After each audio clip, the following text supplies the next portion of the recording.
Yeah, so one thing I will say is a lot of people will say people aren't searching Google, but you know what people are using?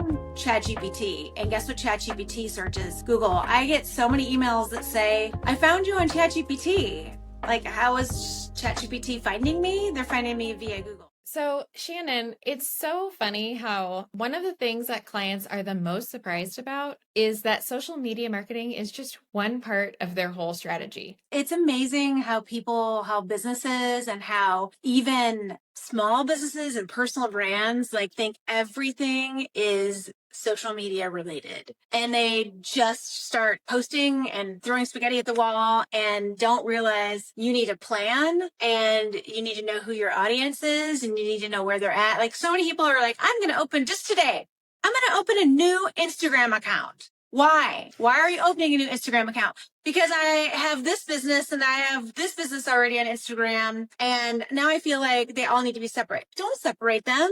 Like make them all one. You're all one. A business should, I'm trying to think of a good example. Say like ABC Wellness Center has 4 different things they do. They wouldn't have, NAD therapy, GLP-1 therapy, and HRT all separated out. They'd have it all under one space. So personal brands and small businesses and even big businesses, I'm kind of like getting off the path of where we started, but it's like you need to have a plan. Yeah. So I think to back up a little bit, maybe like when we talk about having a plan, I think we can explain why that's so important and what we kind of mean by that. What does that look like? Yeah, I mean, it's sitting down and figuring out like your sales cycles, when things are busy for you, when things are slow for you, when you need to market more, when you need to take a step back. The biggest thing is when's your sales cycles and build your campaigns and your messaging around the sales cycles. And I've had, businesses come to us and say,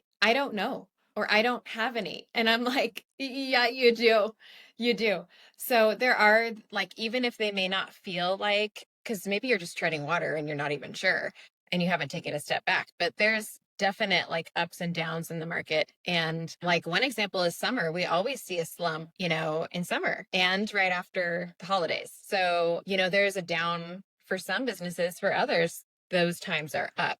So it's really important to know where you're at in the cycle and so that you can prepare and build your plan accordingly. What other tips do we have for, just reframing why you need a plan and then maybe how to go about building one? Well, how to go about building one is just sitting down and figuring out like when you do what during the year. We have a client that we work with for 7 years that it's just in my brain what we've done every year. And I think this was the first year I actually sat down and wrote down like, this is when we do this safety month. This is when we talk about like Halloween tips. I mean, just real obvious things like just seasonal things that they do all the time every year that all I do is just look at the data from last year and every year and just what worked and what didn't work. But now, like, instead of it just being here or in that sheet, like there's a roadmap for it. What Yeah. tips do you have? I would say, yeah, putting it on paper because it living in your head and it being on paper, it really gets you to that step of then being able to get other people to help you with it. Like being able to delegate it or just being able to communicate it better to the rest of your team, being prepared for it because it may be in your head that, oh, yeah, September is like back to school month or whatever, but it's mid-August and like, what have you done to prepare for September? Like get it on your calendar that this is going to be your content theme and you're like, here's the pieces of content that you need and here's what you did last year. I would also say ask your clients like what they're thinking about right now. Like, yeah, it's August. Are they thinking about back to school? Are they thinking about meal planning? Are they thinking about, whatever like content you think might serve them? Kind of ask, pull your audience. Yeah, fall's a big time to, think about your goals too. I feel like a lot of people are like, once mid-June comes, they kind of like turn the blinders off to their goals. And then like the day after Labor Day, they're like, oh my God, it's September. I only have this amount of time left. I need to hit the ground running. And it's actually the best time right now to be figuring out what you need to be doing going forward for the end of the year and maybe plan out the whole year from that. I know businesses that go July to June and it works amazing for them. So just sitting down and just writing out like I need to do, and it doesn't have to be this elaborate plan. It could just be writing it in the notes on your phone. Yeah, true. You don't have to make it super detailed because then you're kind of locked in and it's not as easy to change. And you may look at all that work that you put in and go, well, now I need to like shift this a little bit. And what about all this work I put into it? I think it's okay to start working the plan and then get into it a little bit and you're like, oh, I should have been talking about this topic last month. And so now I'm going to shift ahead and,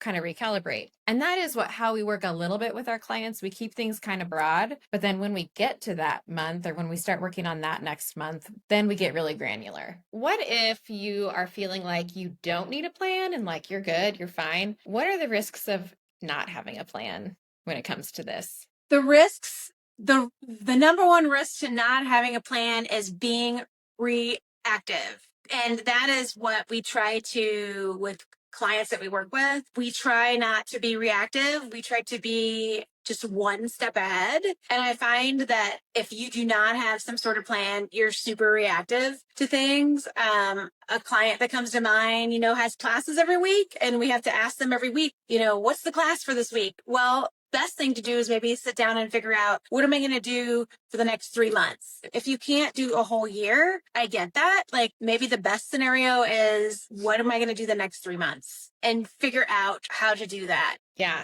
I think you run also the risk of being really inconsistent in your marketing and especially social media. And then it's not really helping you at all if you're super inconsistent with it. Yeah.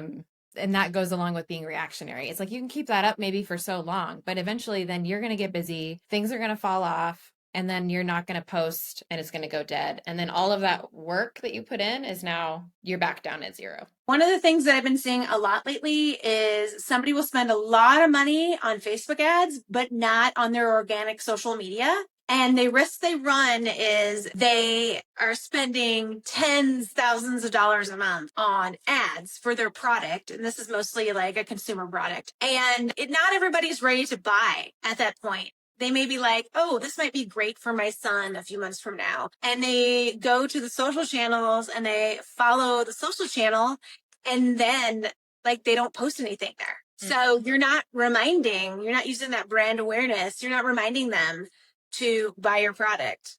Because a lot of times what will happen is somebody will run a bunch of Facebook ads and then they won't see anything from the Facebook ads because it takes a lot of testing to do Facebook ads. But if you get people following you from those ads and you're posting regular content, they'll remember you better. Yeah, that trust builds up over time. This leads me to a good question, I think. Like, let's quickly go through what are some things that could be in your plan? Like, I know we said don't overthink it, but there is different channels. And so maybe we just kind of mention like a couple different things, like website content. If you're going to be putting up blogs or any kind of like website page updates, you want that to be kind of in your plan because you can reuse that. You can reuse that copy and those concepts in the other things. And then you mentioned ads. Ads are one thing. I mean, you have to think of your plan as a circle with different little sections in it. And your website is super key, and your paid media versus your earned media. So paid media is anything you're paying for, and the earned is the organic things you're doing, like the content on your website, your social media, PR that you are sending out. That's like organic and earned. But like the paid things, it's not half of the pie. It's a small sliver. You want to plan out your PR for the year, or the next 3 months. You want to plan out your blog content, like you said, email marketing. You're the master at that. Like that is the thing that people leave on the table all the time. And it's just like, it's the easiest thing you can do is send an email once a week. Yeah.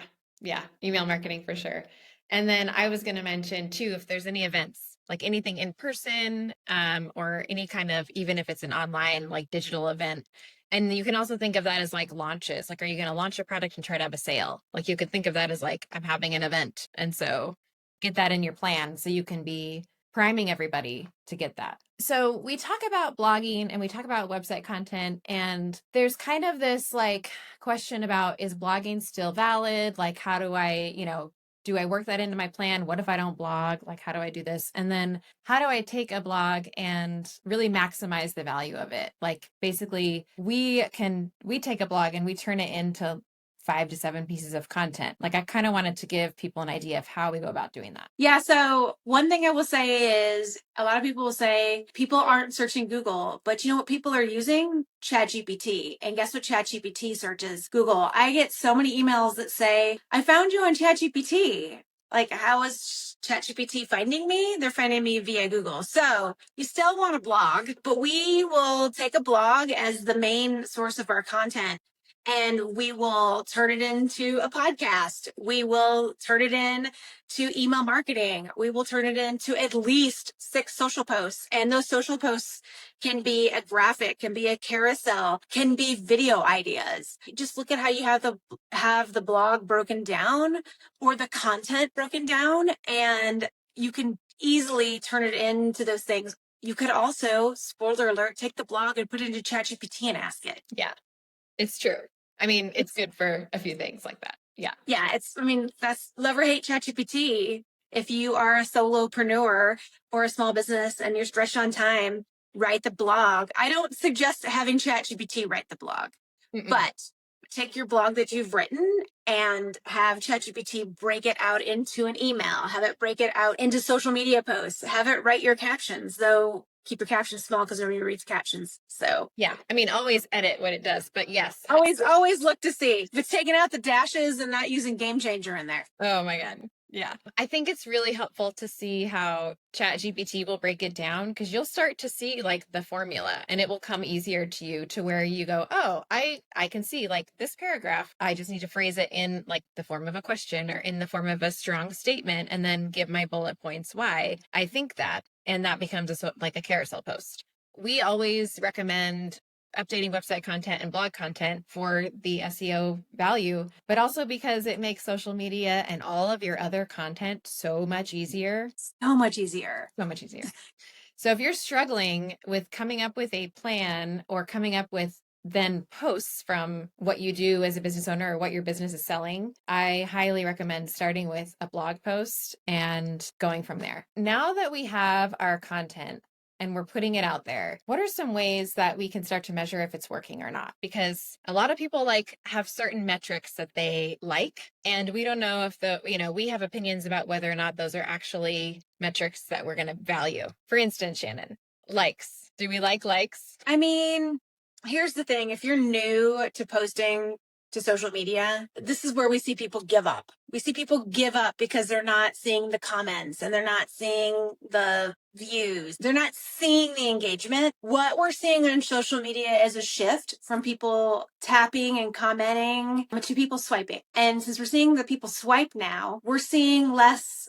I definitely am liking things less and reading comments and captions less, especially if it's a carousel. So I'll swipe through it. And if it's a video, I will watch it and then swipe and I'm done. Or if it's a long video and I just don't have the patience, swiping away. So we're seeing less engagement. And so places like TikTok and Instagram and Facebook, the metric they're really looking at is views.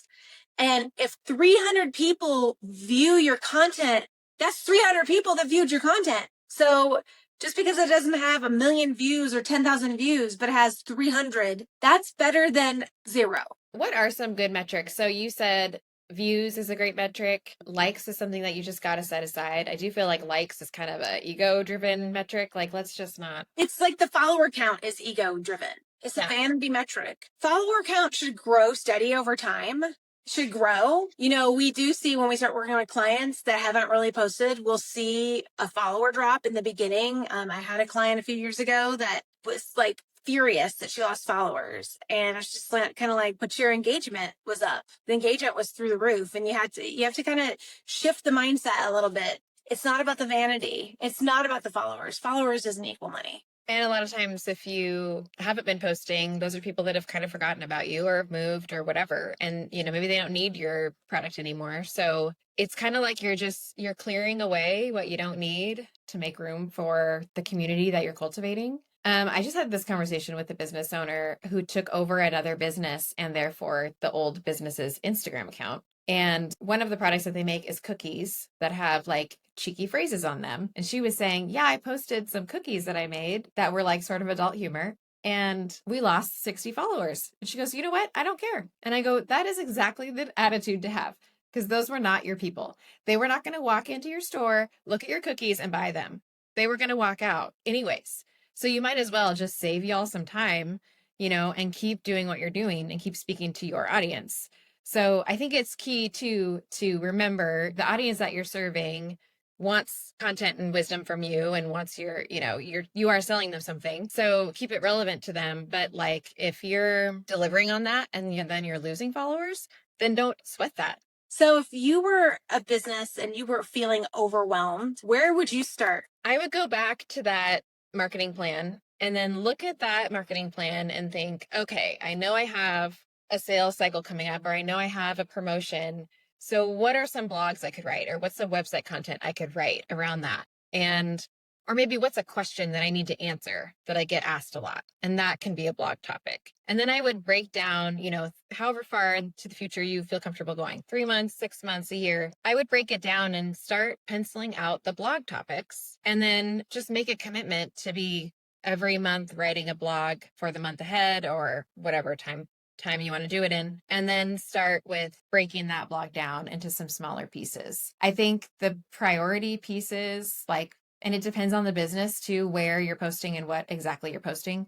But the website content, we always say, start with your website. So the blog, it's really easy and low cost and highly trackable to do email. So then I would say, write your emails and just get those scheduled, get them scheduled to go out, so you don't even have to think about it. And then look at doing a couple posts a week based on that one blog. You can work a blog to be your entire month of content. So that's what I would say. That's my favorite hack. When we have clients, when we start to work with somebody, it's like, oh, having a blog makes it so much easier on yourself. It makes it so much easier on us, but it makes it so much easier on you if you start from that starting point, content-wise, because so many things come out of it. The videos that you make, the carousels, the graphics, the photos, the things that go on Pinterest. It's endless. The emails is endless. It helps. It's a guy. It's like your little North Star. Yeah, absolutely. I love that. And I think if you're listening to this and you're going, I don't write, I'm not a writer. You don't have to be Longfellow or anything. You don't have to be a professional writer to write a blog. What you do is you speak from your experience and your expertise. You're in this business because you're passionate about it. There's something that you have to share. So, do your best to map out the topics and then pick one that you're most excited about and just see what comes out on the page. I will personally say this is something that I need to be held accountable for, because my personal brand, Hey Shannon Lee, I should be pumping out 4 blogs a month, and they're easy for me to do. And I just haven't been doing it. And the social has been the anchor to things. But I will tell you that, I make money off the blogs when I post them. Yeah. And it's really great to see, they're a good tool for what your audience likes. You can look at your Google Analytics. So make sure that you do have, if you're going to do blogging and email, be looking at your metrics, because that can be really good feedback. And, for clients, we batch these things. So it's every month we're writing enough blogs for the next 2 months. And then we take the blogs and we break it into emails. But yeah, if it's not on your list or in your calendar or whatever, project tracker you're using, it can fall off. So when you sit down to write this plan, the next step is then to put that somewhere else so that it will get executed, whether that's a calendar reminder, an Asana list, whatever works for you. And then another thing to what you just said, Shannon, is being held accountable. I know that being in a business with a business partner is the best thing for me and my accountability. So I don't know, maybe you need to crack the whip on me. I don't know, yeah. So I know that I need external accountability. So maybe just take a little minute and go, what do I really need to be accountable? And if it's external, ask for another, friend, business partner, spouse, whatever, to just ask you about it. Or even just say hey, I have a goal to write some website content in a couple weeks from now. Ask me about it. Just ask me about it. Knowing that someone is going to ask me about it, that's enough. Usually that's enough for me to be oh, I better do this. Because if I block the time out on my calendar, which I've gotten really out of the habit of doing, for a certain task, it will get done. I would be okay, this is my time to work on this blog. So this is my time to work on UGC, or this is my dash time. I tend to do my creative projects in the afternoon. Maybe I should just do that. Maybe you guys need to hold me accountable. Yeah. That's what we're here for. I love that tip too, is like blocking it out. Cause then it's like, okay, I've set aside this time to do this. I don't need to schedule anything else over it. You know, maybe it's like I'm giving myself permission to sit here and work on this and not try to go put out all the other fires that are happening in my business. Like, yeah, you need to work on this. It is important. For more tips like this, follow Dash.